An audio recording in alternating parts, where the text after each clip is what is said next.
ఒక ఊర్లో ఒకళ్ళ ఇద్దరికి కుటుంబ సభ్యులకి తగాదాలైనాయి, బంధువులకి. తగాదాలైతే ఆవిడ లోపలికి వెళ్ళి తలుపేసుకుంది.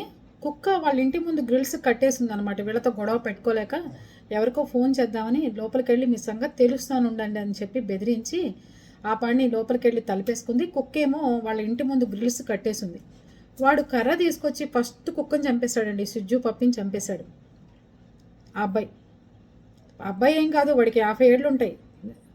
ముందు కుక్కని ఒకే ఒక దెబ్బకి చంపేశాడు. అది పరిస్థితి. తగాదాలు మనుషులకు ఉండాలి కానీ కుక్కలతో కాదు. కుక్క కాలభైరుడు, ఎప్పుడు ఆయనే చూసుకుంటాడు వీళ్ళని అని చెప్పి అనిపించింది నాకు ఆ వీడియో చూస్తే.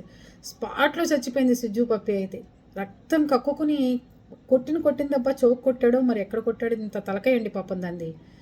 ఒక జంతువులకు కానీ ఒక మూగజీవులకు కానీ తిండి పెట్టలేది చూడలేని మనుషులతో గొడవ పెట్టుకోవాలి. ఏదన్నా ఉంటే ధైర్యం ఉంటే, అంతేగాని కుక్కని చంపేసేది ఏంటంటే వచ్చి ఇంతలావు కర్ర. ఆవిడని కొట్టడానికి ఏమైనా వచ్చారేమో బంధువులు ఇంటి మీద దాడికి. ఆవిడ తలుపేసుకునేసరికి ఆ ఇంటి ముందు ఉన్న కుక్కని చంపేశారండి. అది వీళ్ళని అరుస్తుంది అనమాట, వస్తున్నారని చెప్పి. అదేం చేసిందండి పాపం. నాకైతే చాలా చాలా బాధ కలిగింది. అలాంటి వాడికి మామూలు శిక్ష పడకూడదు, ఉరి శిక్షే వేయాలి ఇలాంటి వాళ్ళని. ఎందుకంటే పెట్టుకుంటే మనుషులతో పెట్టుకో, జంతువులలోనూ మూగజీవులతో పెట్టుకుని వాటిని చంపేసేదేంటి. ఉట్టి వరస్ట్ గాడిలాగా ఉన్నాడు వాడెవడో కానీ. అది పరిస్థితులు. మీరేమంటారు? ఇది కరెక్టేనా? మనుషులతో పెట్టుకో, నీకెంతసేపు నీకెంత గొడవ పెట్టుకోవాలన్నా, కుక్కల జోలికిను జంతువుల జోలికి మూగజీవుల జోలికి వచ్చి వాటిని హింసించి వాటిని చంపేసేది ఏంటండి పాపం.